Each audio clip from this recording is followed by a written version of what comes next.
Halo, apa Halo, kabar? Menteri Pak Nadiem. Bro Jerome, apa kabar? Oh, baik-baik, Pak. Mas. Aku manggilnya apa nih? Mas Menteri ya? Mas saja, Mas Menteri, oke. Oke, Mas Menteri, siap.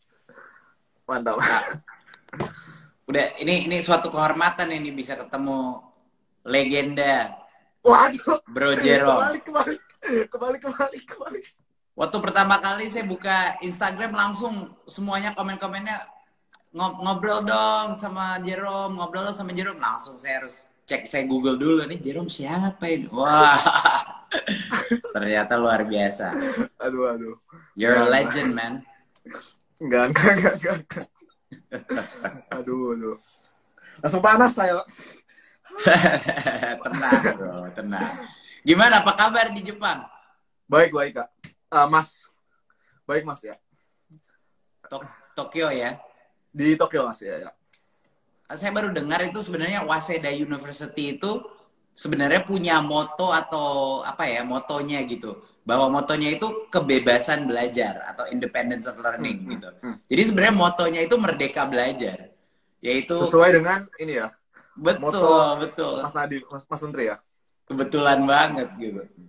Berapa tahun lagi nanti di sana? Setahun lagi sih lulus. Jadi tahun depan lulus. Sekarang tahun keempat. Abis ini April, Mas. Oke. Terus ngapain? Lanjut apa balik? Eh Mungkin mau explore diri dulu untuk setahun 2 tahun. Nanti mau lanjut S2. Rencananya mau di Amerika. Mau di Amerika? Ya. Nanti ya udah. Nanti kalau mau aplikasi mau kemana di Amerika? Impiannya mau kemana? Mau sejauh ini sih rencananya ke Harvard, jurusan edukasi sih maunya. Ambil education. Harvard School of Education? Hmm. Awesome. Itu one of the best. Iya. Mendingan itu sih daripada MBA. Aduh. Gimana? Hebat.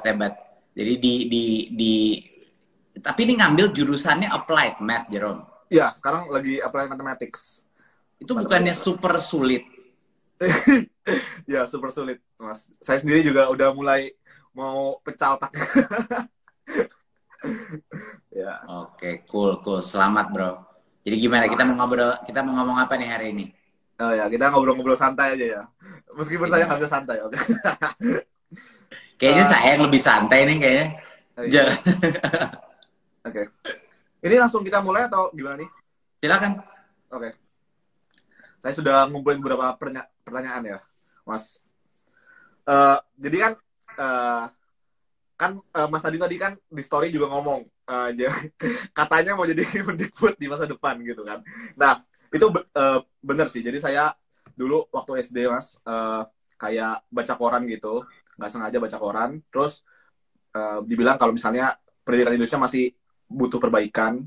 Jadi dari SD itu saya kepikiran, oh saya mau jadi menteri pendidikan gitu. Itu sejak SD gitu kan. Terus waktu SMA di pelajaran PKN saya belajar kalau misalnya pendidikan itu adalah kunci utama dari suatu kemajuan bangsa. Jadi tanpa ada pendidikan yang bagus, tanpa nggak ada sumber daya manusia yang berkualitas. Ketika tidak ada sumber daya manusia yang berkualitas, maka tidak akan ada pembangunan. Ketika tidak ada pembangunan negara, maka negara itu nggak akan maju gitu. Jadi kunci utamanya adalah pendidikan. Nah, kan mungkin banyak dari kita yang penonton juga pingin jadi menteri atau pingin jadi pemimpin gitu, Mas, ya kan? Nah, jadi saya pingin nanya realitanya, Mas. Realita bekerja sebagai seorang menteri pendidikan itu gimana sih, Mas? Apa saja yang harus dihadapi gitu? Wah, saya bedanya sama Jerome, saya nggak pernah mimpi jadi menteri, apalagi menteri pendidikan dulu. Jadi itu mungkin sedikit perbedaan. Jadi waktu saya menerima posisi menteri pendidikan ini, saya lumayan kaget ya, lumayan kaget lah gitu. Karena pertama kagetnya karena beberapa alasan. Yang pertama kan saya ini menteri paling muda ya. Jadinya hampir semuanya menteri-menteri lain tuh generasinya ya sekitar generasi orang tua saya gitu loh, lebih dekat ke orang tua saya daripada saya. Kedua, pertama kali gabung dari swasta ke Swasta dari pemerintah. Ya. Iya, itu juga bikin kaget gitu. Dan juga pertama kali di bidang pendidikan. Walaupun passion saya udah lama pendidikan, gitu. Dan saya setiap kali interaksi sama Pak Presiden, walaupun saya di bidang teknologi, ujung-ujungnya saya tuh ngomonginnya mengenai SDM. Jadi itu alasannya kenapa Pak Presiden langsung mikir saya, bukan cuma karena disrupsi teknologinya, tapi juga kok setiap kali ngomong sama Nadiem itu sama Pak Presiden selalu ujung-ujungnya ke SDM gitu loh. Jadi saya setuju banget kayak yang Jerome bilang tadi gitu. Gimana kita mau mengembangkan negara ini, ya kan, cara yang paling efisien, cara yang paling sustainable untuk mengembangkan negara ini ya melalui pendidikan. Ya. Tapi itu nggak mudah gitu loh. Jadi realitanya apa? Emang ya mau sebelak-belakan apa ya? Ini tugas tersulit yang pernah saya tempuh. Ini tanpa pandemi aja, ini udah tugas tersulit yang pernah saya lakukan gitu. Pekerjaan tersulit. Apalagi pada saat pandemi. Ya. Iya, itu benar-benar kayak jadi kali 10 kesulitannya yang dihadapi. Hampir semua keputusan itu keputusan yang sulit. Hampir tidak ada keputusan yang gampang gitu. Jadinya memang kelihatannya bagi banyak orang tuh menjadi menteri itu kayak enak gitu ya, maksudnya punya kekuasaan, punya otoritas, punya nama, punya profil. Tapi saya nggak ngelihat itunya sama sekali di posisi ini. Kebanyakan adalah tugas yang bebannya luar biasa beratnya. Saya kasih contoh nih, Jerome.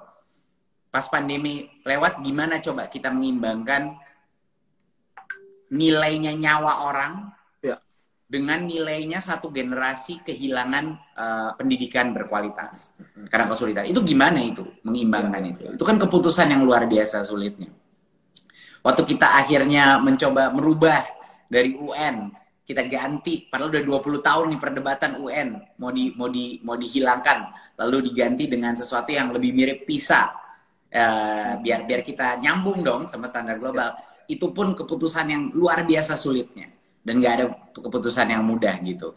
Mau gimana? Kita mau fokus misalnya kesejahteraan guru, tetapi semua gurunya kepengen misalnya menjadi P3K atau ingin menjadi pegawai pemerintah, tetapi kalau nggak ada tes seleksi yang baik, nanti korbannya adalah siswanya.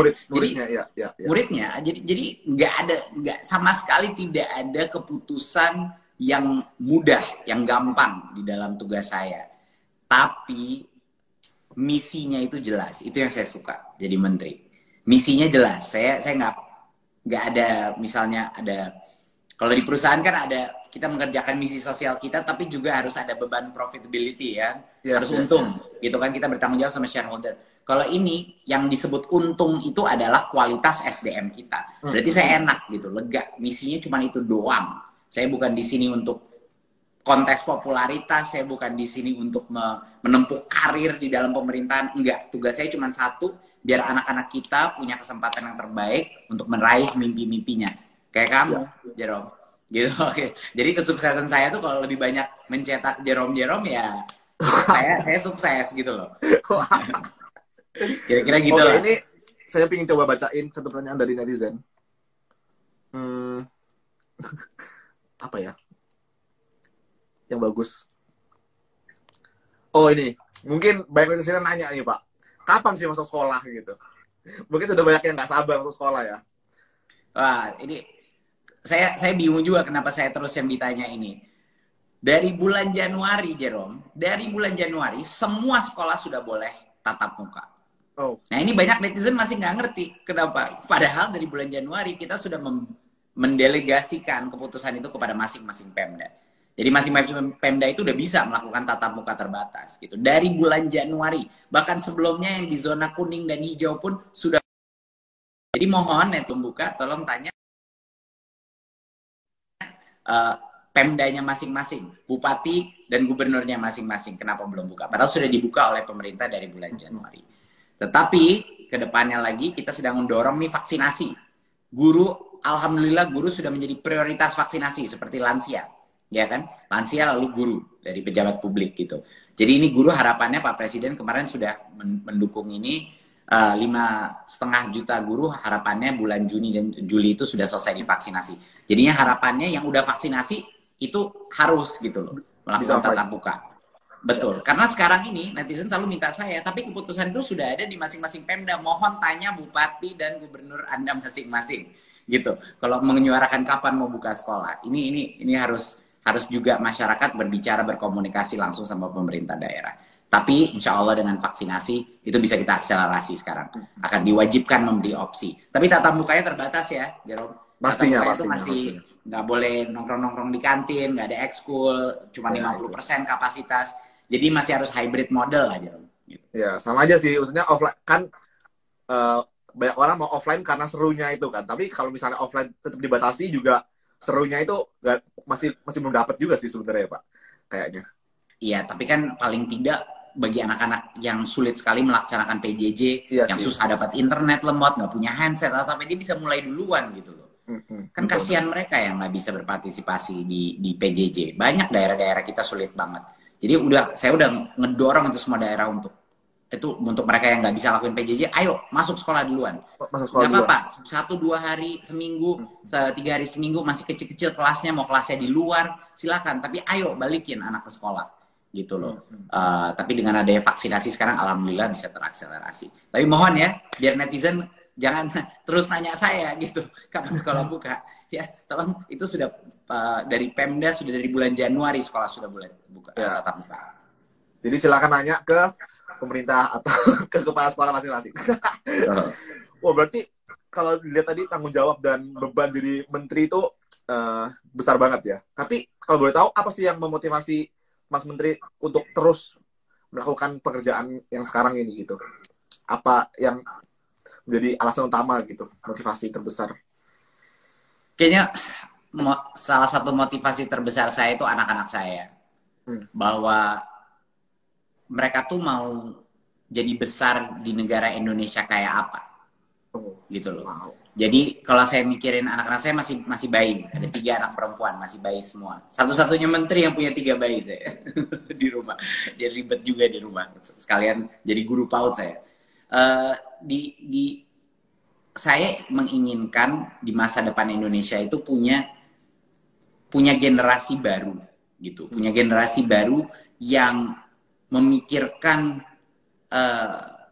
semua permasalahan di Indonesia dengan akal yang kritis, dengan jiwa sosial yang tinggi. Makanya kita ciptakan itu profil pelajar Pancasila gitu. Jadi saya ngebayangin mau gimana caranya biar anak-anak saya bisa hidup dalam suatu Indonesia yang lebih baik ya. Satu-satunya cara adalah untuk memastikan bahwa generasi berikutnya mendapat kesempatan yang terbaik gitu loh. Untuk menjadi pola-pola pikir yang baru, untuk menjadi orang-orang sukses baru, entrepreneur dan social entrepreneur baru, generasi baru. Jadi itu, Jerome, kira-kira itu motivasi utama. Kedua adalah masalah di masa depan ini, di dunia disrupsi dan teknologi ini kayak terlalu rumit untuk bisa kita prediksi. Ya, benar banget. Benar kan? Dan untuk itu kita butuh generasi muda berikutnya itu harus jauh lebih fleksibel dan adaptable gitu, dan ingin menjadi pembelajar sepanjang hayat. Jadinya skill yang mereka belajar sekarang bisa aja dalam 5 tahun udah nggak relevan. Jadinya kita butuh pemikiran beda mengenai pendidikan, bahwa orang tuh harus jatuh cinta dengan belajar. Harus jatuh cinta dengan belajar dan merdeka dalam belajarnya dia. Itu tuh, ya. Guys. Anak-anaknya tuh jadi partisipan, jangan jadi konsumer aja dari pendidikan gitu loh. Gitu. Belajar itu asik ya, Pak? Harus, karena kalau nggak asik ya dia bakal asosiasikan buku dan belajar itu jadi males gitu. Belajar itu seolah-olah suatu beban gitu, padahal itu suatu hal yang bisa menyenangkan kalau kita punya rasa ingin tahu seumur hidup gitu. Dan itu satu-satunya cara anak-anak kita bisa prepare untuk perubahan apapun di industri gitu. Iya. Setuju banget. Mantap. Iya. Gimana? Jadinya kalau Jerome gimana opininya mengenai pendidikan yang baik itu apa? Sebenarnya. Pendidikan yang baik itu apa? Iya, pengen tahu. Kalau yang saya perhatikan, yang mungkin masih kurang di Indonesia, dari Jepang ya. Kan saya baru ke Jepang, saya nggak bisa ngomong secara kayak teoritis dan sebagainya. Cuma kalau dari Jepang yang pertama itu pendidikan moralnya, Mas. Pendidikan moral itu kuat banget di Jepang. Jadi bagaimana siswa itu, contohnya di sekolah itu nggak ada tukang bersih-bersih, nggak ada yang bersihin sekolah, jadi harus kita sendiri yang bersihin sekolah. Bersihin toilet sendiri, bersihin kelas sendiri, bersihin kantin sendiri, semua dibersihin sama siswa sebelum pulang sekolah itu.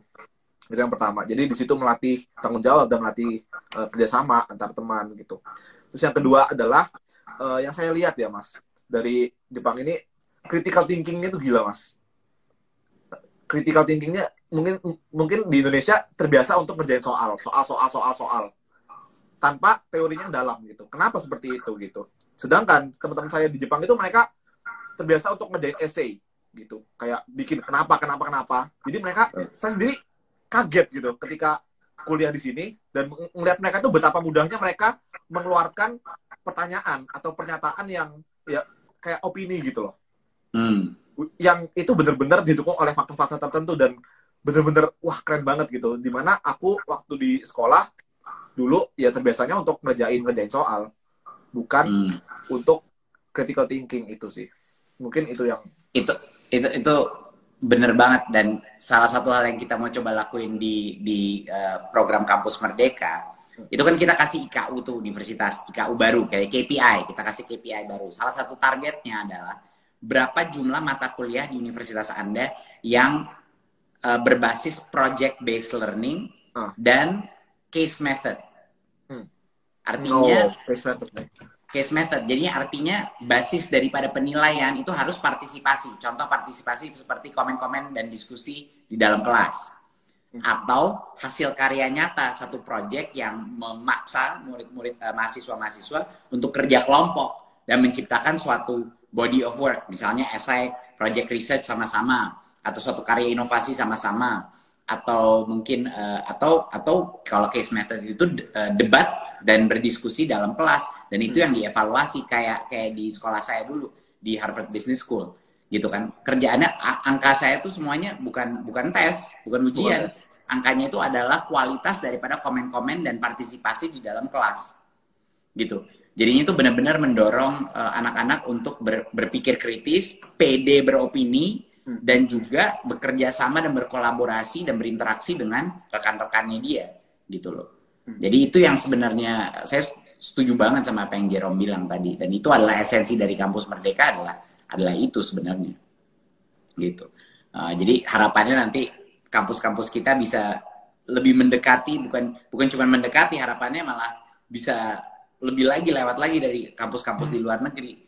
Karena sekarang pertama kalinya di kampus sekarang boleh 2 semester loh di luar kampus sekarang. Jadinya dia bisa belajar di dalam perusahaan, bisa belajar mengerjakan project research, kewirausahaan, apapun. Yang penting keluar dari kampus. 1 semester minimum. Itu juga jadi IKU. Kita kepengen anak-anak keluar, dosen-dosen keluar dari kampus. Kita ingin praktisi masuk ke dalam kampus. Gitu. Kita ingin perkawinan massal antara prodi-prodi sama industri, prodi sama perguruan tinggi luar negeri. Maka nanti Jerome tolong dong bantuin kerjasama sama Waseda University dong. Kok ini belum ada nih, ya? Bisa jadi duta kita nggak Jerome? Oh bisa. Mantap. Oke. Ini ada pertanyaan lucu ya Mas ya. Kan kita selama pandemi ini ya kebanyakan di rumah aja Mas. Mas Menteri di rumah itu cuci piring atau nggak sih Mas? Enggak, saya nggak cuci piring. Tapi saya ngangkat piring anak saya. Ngangkat piring anak saya, iya. Iya, saya ngasih makan anak saya, tapi saya nggak sampai nyuci piringnya. Nggak sampai nyuci piring. Oke. Kalau hobi selama pandemi yang baru itu apa? Ada nggak hobi atau kebiasaan baru selama pandemi ini, Mas? Saya jadi susah ya punya hobi ya, karena kalau saya nggak lagi sibuk kerjaan menteri nge-zoom gitu, ya hampir semua waktu luang saya dimakan oleh anak-anak saya, ya kan? Karena saya harus mendidik anak saya di rumah dan lain-lain. Jadinya itu jadi hobi saya ya anak-anak saya sebenarnya. Ngajarin anak-anak saya itu hobi saya, satu.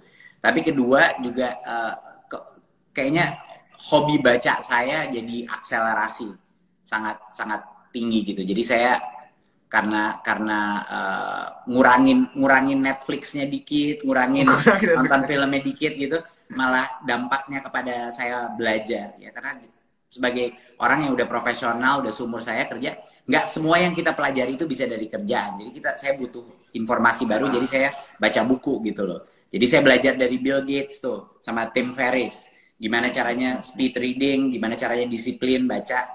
Jadi alhamdulillah ya akselerasi baca buku saya itu bisa target saya 50 buku tahun ini. Wah. Gitu. Semoga tercapai gitu. Wow. Oke, back to talking point ini, Mas. Ya. Saya mungkin mirip sama Mas Menteri ya. Mas Menteri background-nya bisnis ya. Saya background-nya matematika terapan. Nah, kira-kira basic skill apa sih yang dibutuhkan untuk kita semua atau ya untuk semua yang nonton ini untuk bisa menjadi seorang menteri gitu, khususnya menteri pendidikan gitu dan kebudayaan. Menurut saya jadi ini mungkin nggak semua orang setuju ya, Jerome. Tapi kalau saya jawab jujur, menurut saya yang terpenting itu bukan penguasaan terhadap bidangnya. Yang saya lihat ya, saya lihat dari menteri-menteri lain yang sangat efektif dan pemimpin-pemimpin di dalam kementerian yang sangat efektif, itu bukan penguasaan terhadap dia harus jadi pakar di bidang itu, bukan. Kalau di level menteri, menurut saya yang terpenting adalah satu kemampuan manajerial dulu. Bisa nggak getting things done, gitu. Dan getting things done itu adalah suatu skill, suatu kompetensi gimana caranya ngumpulin orang satu tim, memanage itu satu tim untuk mencapai suatu goal. Gimana cara running meeting, ya kan? Gimana cara setting target? Gimana caranya menciptakan budaya di mana semua bawahan saya itu berani protes sama saya, berani men-challenge saya. Jadi itu adalah menurut saya salah satu skill yang terpenting. Kalau kita sebagai menteri, sebagai orang yang harus membuat keputusan, saya selalu bilang sama bawahan saya, kalau kalian semua kerjaannya bilang iya aja sama saya nggak ada guna. Saya nggak ada guna untuk Anda. Saya perlu tim yang siap protes, yang berani bilang opininya dan berani bilang saya salah. Atau nggak ada gunanya kalian gitu. Jadi saya melihat banyak sekali menteri-menteri dan pejabat-pejabat yang punya tim seperti itu, yang punya tim yang berani sama menterinya, itu mereka sangat efektif. Jadi kemampuan manajerial, kemampuan menciptakan budaya keterbukaan di dalam top timnya dia. Ketiga adalah keberanian. Nggak bisa. Kalau nggak punya keberanian, kalau nggak siap digeser kapanpun untuk yang kebenaran gitu, kalau nggak siap diserang sama publik atau apa untuk sesuatu yang memang harus dilakukan, mendingan nggak usah jadi menteri deh. Gitu. Waduh. Jadi kalau nggak punya muka tebel ya, muka harus tebel, harus berani, harus semi nekat lah, Jerome. Iya, Jerome. Harus semi nekat. Menurut saya itu sangat penting gitu loh. Dan mungkin di luar itu adalah tentunya yang terpenting dari semua yang saya save for the last adalah integritas. Integritas, bener banget. Kalau nggak ada integritas, semuanya sama aja bohong gitu. Kalau ada integritas, kalau pilihannya antara apa yang terbaik buat kita sebagai pemimpin, apa yang terbaik buat rakyat, itu bakal selalu kalah rakyat, gitu loh. Jadinya integritas itu nomor satu dari kepemimpinan. Dan menurut saya generasi berikutnya itu punya rata-rata level integritas yang cukup tinggi. Gimana, Jerome, setuju nggak bahwa generasi milenial, Gen Z ke bawah banyak yang integritas tuh lumayan penting gitu loh di prioritas nilai mereka? Harusnya sih iya, Mas. Maksudnya ketika misalnya ada kejadian tertentu, sudah banyak orang saya lihat misalnya di media sosial mengutarakan pendapatnya gitu. Misalnya lagi ada korupsi, lagi ada apa, mereka bener-bener against it gitu. Kayak bener-bener ini nggak boleh.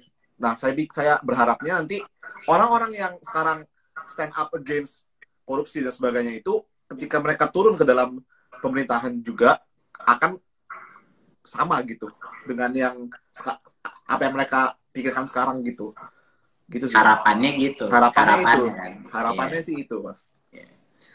Tapi memang nggak kalau kita nggak punya akar integritas yang tinggi, kadang-kadang kalau kita ditaruh di dalam posisi kekuasaan, ya itu yang menjadi berbagai macam tarikan-tarikan ke arah-arah yang nggak benar. Itu bisa terjadi sekali. Makanya dalam sistem pendidikan kita, pengenalan moralitas itu luar biasa pentingnya. Spiritualitas, moralitas, dan integritas itu, kode etik itu apa, itu kadang-kadang nggak dijelasin di anak-anak kita. Jadi itu menjadi suatu hal yang kita tekan nanti. Bahkan tahu nggak, Jerome? Di penggantinya UN, ini namanya asesmen nasional, udah ganti. Di situ ada komponennya bukan cuma numerasi literasi ala PISA, ya. Ada juga namanya survei karakter. Dan di survei karakter itu ada nilai-nilai Pancasila yang kita tes murid-muridnya. Dari kebinekaan, ya kan? Apakah dia mengalami kekerasan, perundungan, apakah dia bisa terbuka di dalam sekolahnya, apa dia merasa tertekan dengan apa-apa. Jadi nilai-nilai integritas, moralitas dalam sekolah itu juga akan kita evaluasi. Bayangin, pertama kalinya kita bisa memetakan misalnya radikalisme atau perundungan di dalam semua sekolah-sekolah se-Indonesia. Jadi ini big data project pertama nih. Kayaknya kita bakal butuh banyak applied mathematics specialist nih di kementerian. Aduh. Mau tanya dong, tapi mau tanya dong, Jerome kan kepengen cita-citanya jadi Menteri Pendidikan gitu. Boleh tahu nggak, kalau misalnya nih Jerome jadi Menteri Pendidikan, apa 3 hal yang spesifik yang Jerome akan langsung lakukan? Gitu. Yang udah pasti, wah ini 3 hal nih, pasti harus segera dilakuin. Pertanyaannya kok berat banget? Ya kenapa? Masa cuma saya yang dapat pertanyaan berat-berat ya, Jerome juga dong. Kalau sebenarnya saya selalu kalau ditanya seperti ini, saya bilang kan saya menjadi menterinya masih nanti. Jadi saya harus melihat kondisi lapangan saat saya jadi menteri nanti gitu. Cuma kalau yang sekarang, yang pasti saya sebenarnya kan cukup ngikutin kebijakan-kebijakan Mas Menteri, dan saya sudah kayak 100% setuju gitu dengan semua yang dilakukan Mas Menteri gitu loh. Dan saya akan juga lakukan seperti itu, ya kan. 3 hal, yang pertama yang pasti pemerataan pendidikan itu sih yang masih kurang, karena ada daerah Indonesia yang belum gitu kan. Yang kedua, kesejahteraan guru. Ya, pemerataan pendidikan termasuk kesejahteraan guru sih sebenarnya. Kesejahteraan guru itu penting banget. Dan yang ketiga, perbaikan kurikulum sih. Kayaknya itu deh, Mas. Kurikulumnya diapain? Kurikulumnya diapain? Perubahan seperti apa?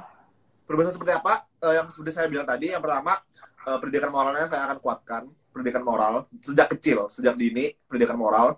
Dan yang kedua adalah critical thinking. Itu sih, supaya ketika lulus dari sekolah, siswa-siswa ini nggak mudah untuk termakan hoax dan melakukan hal-hal nggak penting di internet gitu loh, ya kan, khususnya zaman teknologi. Kira-kira seperti itu sih yang saya pikirkan saat ini gitu. Karena saya juga belum terjun langsung ke dalam dunia itu, dan saya jadi masih belum terlalu tahu gitu. Menurut Jerome, kenapa sih banyak anak-anak muda kita suka ke-hack sama hoax? Itu alasannya kenapa? Alasannya nggak tahu gimana caranya untuk melawan itu gitu. Maksudnya ketika ada suatu berita dimakan mentah-mentah, ya kan? Itu menurut saya karena kurangnya critical thinking itu, Mas. Kalau kita critical thinking kan kita pasti akan kayak why, kenapa gitu. Bener gak nih gitu. Pasti ada mikir 2 kalinya gitu. Tapi ketika kita tidak terbiasa untuk critical thinking, ketika kita dapat informasi tertentu, kita langsung akan terima itu gitu. Jadi itu sih. Saya punya teori bahwa kenapa critical thinking itu tidak terbangun tumbuh dengan kuat ya di generasi kita, dan itu adalah karena seperti yang Jerome tadi bilang, kalau seluruh pengalaman sekolah kita itu adalah kita menerima informasi langsung saja dari guru, lalu kita menghafal informasi tersebut, lalu dites dengan pilihan ganda, ya, jadi semua pertanyaannya itu ada yang benar, ada yang salah, gitu kan? Ya, bagaimana kita mau menciptakan satu generasi yang inovatif dan berpikir kritis, ya kan? Dia sudah terbiasa, generasinya akan terbiasa dengan menerima aja apa informasi. Menerima informasi mentah-mentah, ya. Mentah-mentah. Bukan bagaimana kita mau masyarakat kita berkritis terhadap informasi di sosmed dan lain-lain, kalau anak-anak itu sudah terbiasa men-challenge guru-gurunya. Ya, itu dia. Sudah terbiasa men-challenge ide-ide. Dia baca sesuatu dan dia ada argumentasinya, berdebat mengenai isu itu. Melihat apakah benar teori itu apa tidak, apakah ada lubang-lubang nggak di logikanya, apa tidak. Untuk dia menulis esai, di mana seperti yang Jerome bilang, menulis esai itu luar biasa pentingnya. Karena itu adalah mengasah kemampuan logika seorang manusia untuk berargumentasi. Untuk berargumentasi, benar. Iya. Saya percaya Jerome Pauline akan menjadi Menteri Pendidikan yang hebat. Itu nama esainya. Ya. Nah, esai itu kan ada body of argumentnya kan. Ya. Kenapa? Nomor satu, pendidikan Jerome baik di Indonesia maupun di Jepang baik sekali.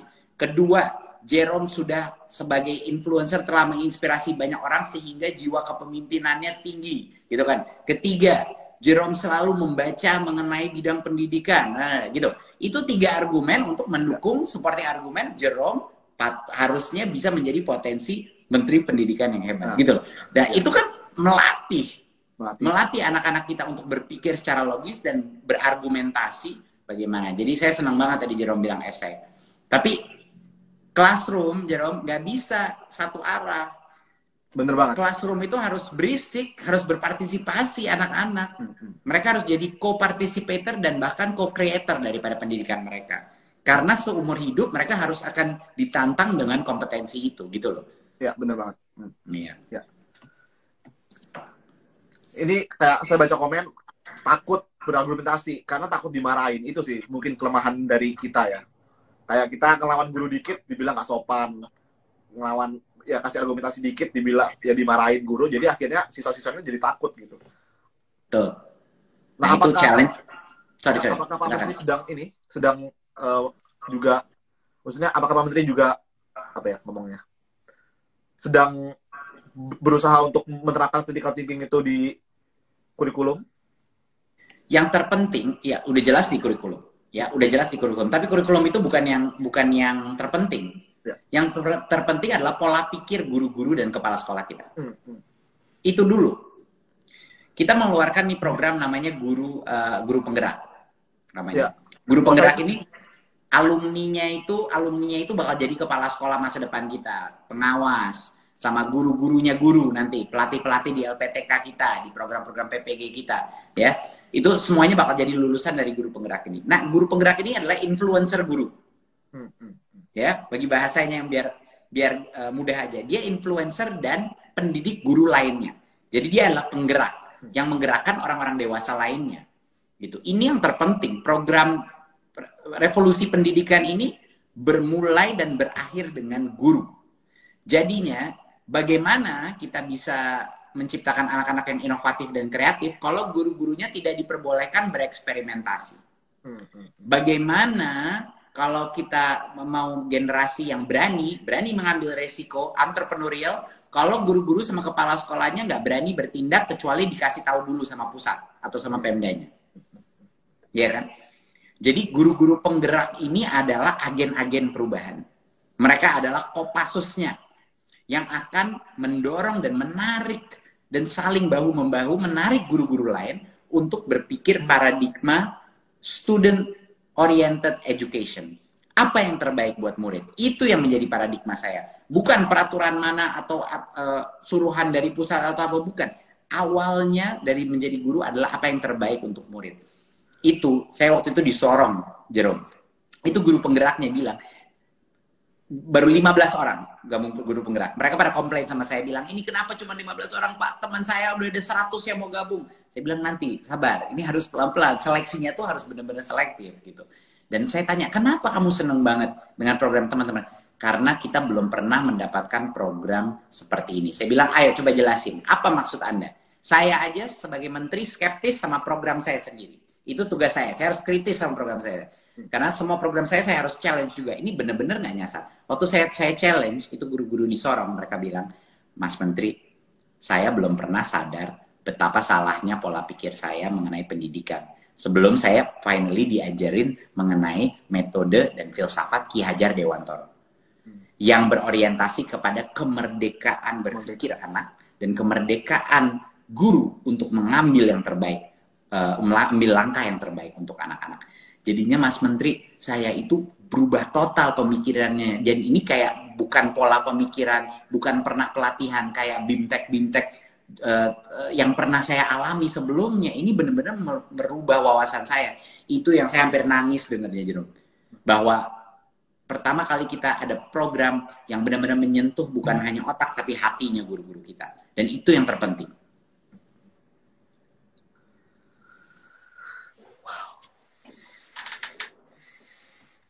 Wow.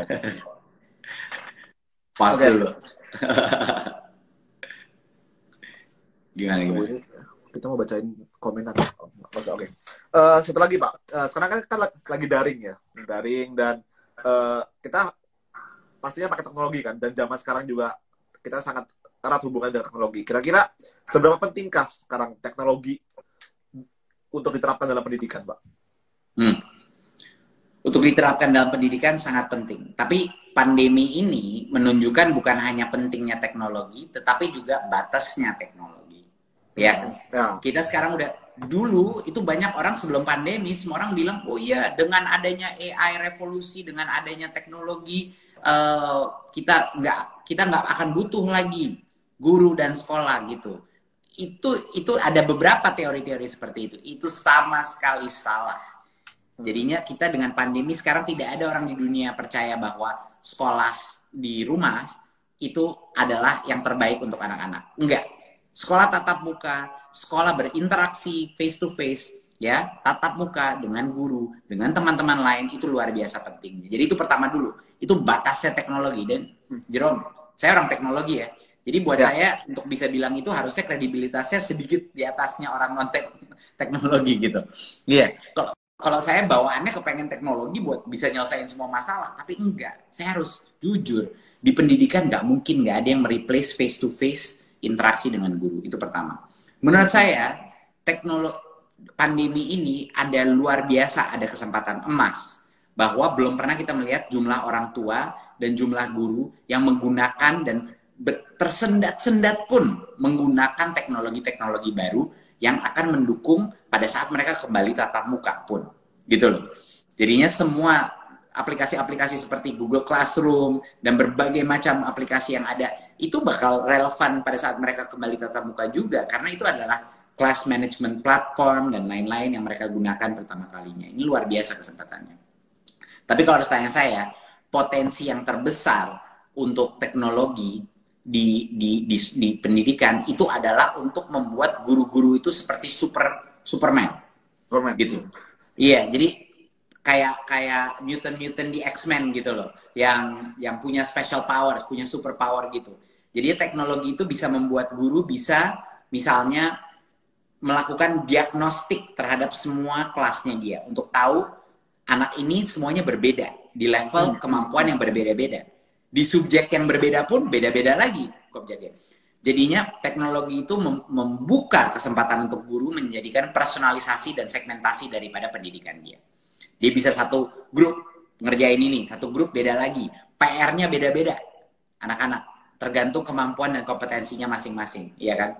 Dia bisa melakukan itu dengan teknologi. Satu lagi contoh, guru dan kepala sekolah yang sering sekali terbeban dengan berbagai macam aturan administratif yang harus mereka lakukan gitu untuk membuktikan mereka kerja dan lain-lain, itu semuanya bisa diotomasi dengan aplikasi, ya kan? Pelaporan keuangan. Kalau mereka semua belanja sekolahnya online, berarti juga mereka secara otomatis reporting keuangan dan transparansi meningkat, ya kan? Ada berbagai macam tool-tool di mana aplikasi-aplikasi digital ini bisa menurunkan beban administratif biar mereka bisa fokusnya ke anak, ya, daripada fokus ke laporan. Bisa kedua, bisa benar-benar mensegmentasi dan mempersonalisasi pendidikan untuk setiap anak di dalam kelasnya dia, ya kan? Dan yang ketiga adalah mungkin yang terpenting, akses untuk pembelajaran bagi guru. Akses pembelajaran. Dia bisa mengakses guru-guru terhebat dari manapun, dia bisa belajar cara dia mengeluarkan suatu konsep, dia bisa dapat materi. Jadi kemerdekaan materi dan kurikulum itu yang luar biasa pentingnya, Jerome. Jadinya bukan spesifik kurikulumnya itu seperti apa, yang lebih penting adalah menu daripada kurikulum itu terbuka lebar bagi guru-guru. Tidak dibatas-batasi aja dengan ini textbooknya ini aja, bukunya ini aja, dan lain-lain. Sedangkan menu di dunia ini jauh lebih besar. Jadi kita mau ekspansi konsep kurikulum, bukan jadi set menu, bukan jadi omakase, ya, bukan jadi omakase, tapi jadi menu pilihan ala carte. Guru bisa pilih ala carte gitu. Kalau di Jepang sendiri ya Mas, mungkin karena teknologinya ya Mas. Jadi teman-teman saya semua, mereka milih online. Jadi tahun keempat ini, saya semester berikutnya itu kan sekitar 30% online, 70% offline. Mereka, aduh kenapa nggak online aja gitu. Atau saya pribadi juga kenapa nggak online aja gitu. Karena memang jauh lebih apa ya, simple dan lebih apa ya, asik online gitu untuk proses belajarnya. Mungkin Oh, jadi juga salah satu penerapan teknologi sih. Jerome lebih suka online Saya lebih suka daripada online. offline. Oh ya?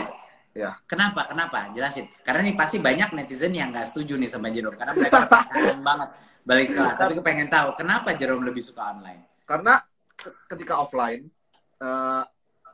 jam-jam tertentu itu memang harus datang gitu kan. Misalnya apa, ambil kelas itu saya mau ambil tapi kelasnya cuma bisa pagi gitu. Sedangkan saya males bangun pagi misalnya. Misalnya kayak gitu. Saya bisa, kalau online saya bisa ambil itu. Jadi kalau di Waseda ini banyak yang apa sih namanya, on demand. Jadi kayak gurunya bikin video, rekam, terus ditaruh di sistem dengan rapi, dan ada soal-soalnya, jadi langsung rapi gitu. Jadi kita mau buka kapan saja bisa gitu, tanpa harus real time gitu, ya kan? Yeah. Nah, sedangkan kalau real time ya, kalau nggak datang ya nggak, ya kelewatan gitu. Dan kalau real time gurunya nggak direkam sama mereka, gitu sih. Jadi saya lebih suka online kalau saya pribadi. Tapi kalau misalnya teman-teman di sini mungkin lebih suka offline karena mungkin masih ini sih, ya mau ketemu teman dan sebagainya gitu sih. Iya, kan kita sekolah bukan cuma buat belajar akademis doang. Kan? Yes. Kita kan sekolah juga untuk pertemanan, ya kan? Kita juga belajar dari teman-teman kita bagaimana cara jadi manusia kan. Bener banget. Ya kan, apalagi kalau udah kampus. Tapi memang di universitas agak beda sih, Jerome. Di universitas tuh udah lebih, karena sudah lebih dewasa anak-anaknya. Menurut saya potensi buat online atau hybrid learning itu lebih tinggi menurut saya. Tapi gini, Jerome, coba saya challenge dikit ya. Menurut saya seharusnya, dan saya waktu itu bilang ini di beberapa pidato di kampus, nggak ada gunanya kita sekolah offline, ya misalnya mahasiswa itu sekolah offline, kalau dia datang ke situ cuman buat duduk dengerin profesornya melakukan suatu kuliah. Oke. Ya kan? Habis itu pulang. Itu kan nggak ada gunanya.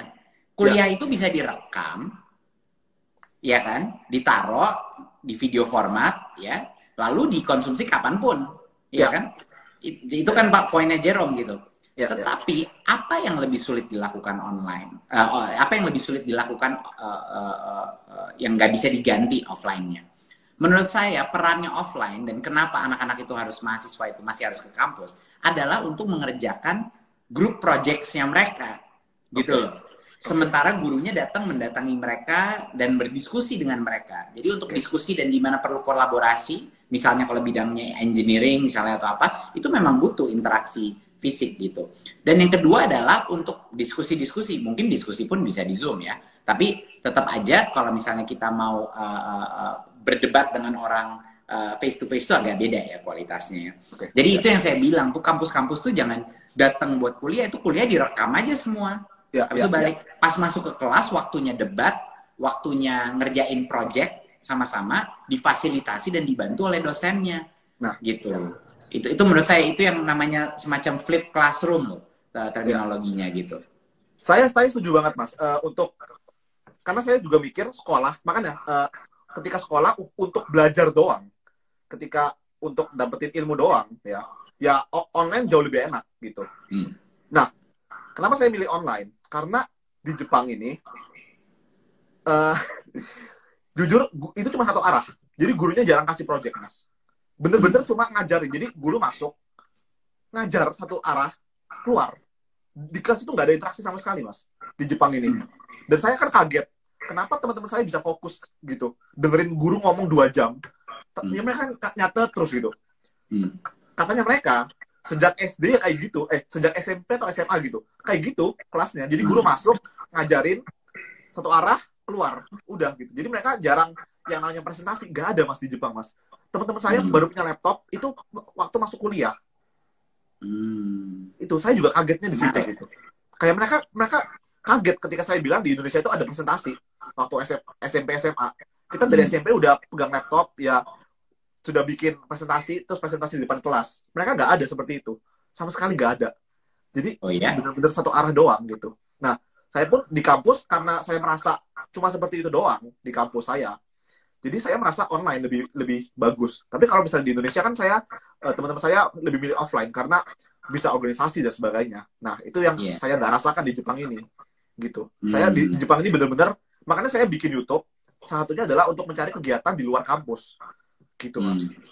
Gitu sih, kira-kira. Oke. Mungkin harus Waseda mungkin harus lebih merdeka lagi ya. Tapi gimana? Jadi dari sisi aktivitas sehari-hari, tapi ada nggak project based learning sekarang di programnya di Waseda? Ada nggak yang harus submit grup? Apa semuanya applied math itu cuman problem set aja yang harus diselesaikan? Jadi kalau tahun keempat ini bakal masuk lab. Jadi mungkin itu akan grup project. Tapi selama 3 tahun ini saya kuliah, dari tahun pertama sampai tahun ketiga itu bener-bener problem set aja sih, kerjaan soal, dan gak ada bikin project sesuatu yang grup gitu, gak ada, Mas. Jadi saya sendiri gak terlalu kenal teman-teman sekelas saya karena gak ada interaksi di kelas. Sangat menarik ya, padahal namanya applied math. Jadi kalau nggak di-apply ke sesuatu gimana dong ya? Itu Nanti yang menarik. Di tahun keempat ini masuk lab dan akhirnya baru mulai bikin project, bikin research. Tapi selama 3 tahun ini yang bikin saya kaget itu seperti itu, Mas. Kalau di Indonesia kan di kelas itu mungkin ada interaksinya ya kalau di kuliah gitu, apalagi mungkin di luar negeri. Tapi kalau misalnya di Jepang ini untuk teman-teman sekelas saya yang seangkatan satu jurusan itu, saya cuma kenal mungkin cuma 5 sampai 6 orang gitu yang benar-benar ngobrol. Sisanya udah nggak pernah ngobrol, nggak pernah apa, karena nggak ada grup project itu sih. Saya kaget juga sih. Terus gimana teman-teman Jepangnya kaget nggak waktu tahu Jerome itu punya berapa juta follower?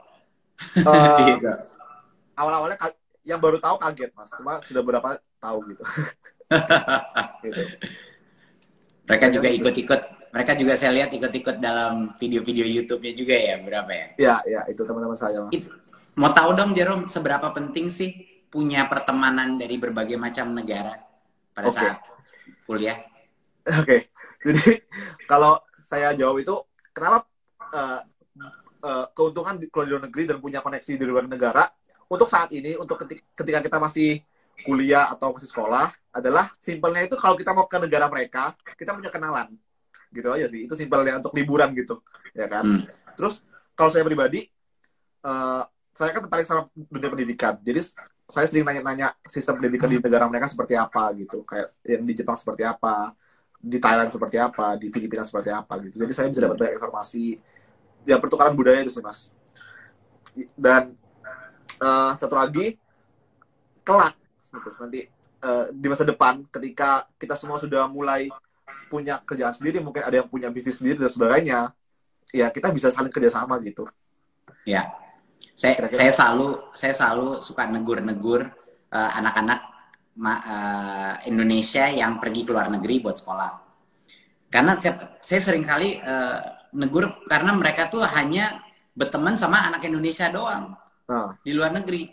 Dan saya bilang, ini kesempatan kamu, satu-satunya kesempatan nih di hidup kamu untuk bisa punya pertemanan dari berbagai macam bidang, berbagai macam budaya, berbagai macam negara. Ini kesempatannya. Jadi ini adalah kesempatan kalian untuk memperbesar itu. Jadi sekarang saya ini karena berteman waktu S1 dan S2 dengan orang-orang dari berbagai macam negara, satu persis kayak Jerome bilang, saya punya teman di mana-mana. Saya bisa tinggal di rumah di mana-mana, dari Latin Amerika, Afrika, Eropa, kemanapun.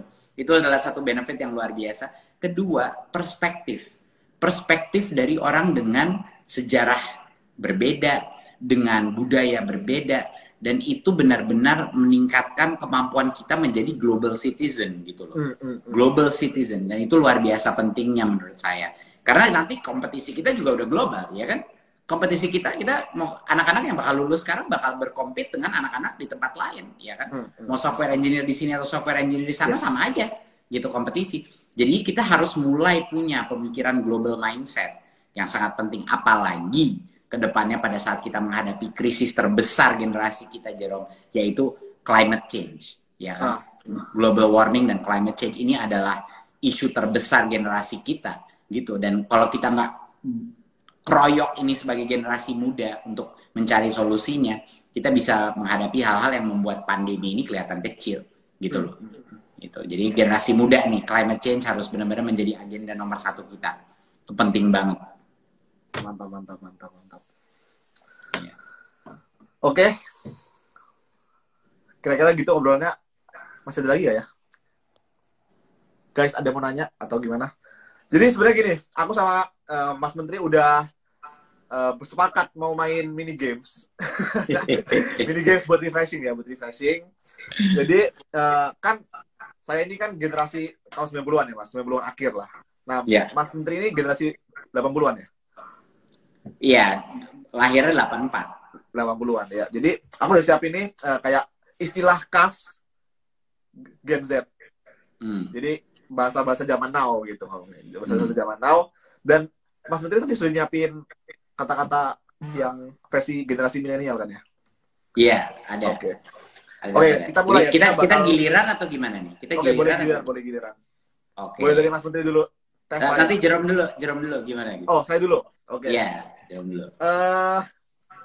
Apa ya? Ini Mas. Gaje. Gaje lu gitu. Gaje. Wah, nggak tahu deh. GJ. Singkatan ya? Singkatan. Nggak tahu. Nggak tahu.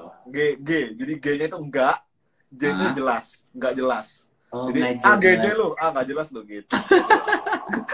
Sorry banget. Kurang gaul. Oke. Sekarang giliran Mas Menteri ya. Selamat. Silakan. Oke. Mas, saya izin minum boleh, Mas? Silakan. Oh, iya. Saya dari tadi nggak izin minum, langsung aja. Oh, makasih. Bucin kan zaman saya. Iya, Bucin. sama aja. Kalau maksudnya zaman saya aja. Gitu. Iya. Oke, jadi terlalu gampang ya. Oke.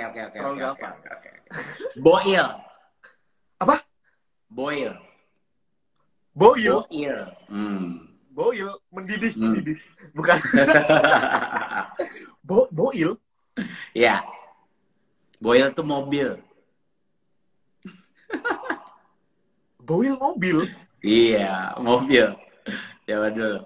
Jadi, zaman dulu nyebut mobil tuh boil gitu. Yoi, iya. Ini nama-nama yang emang agak aneh-aneh dulu.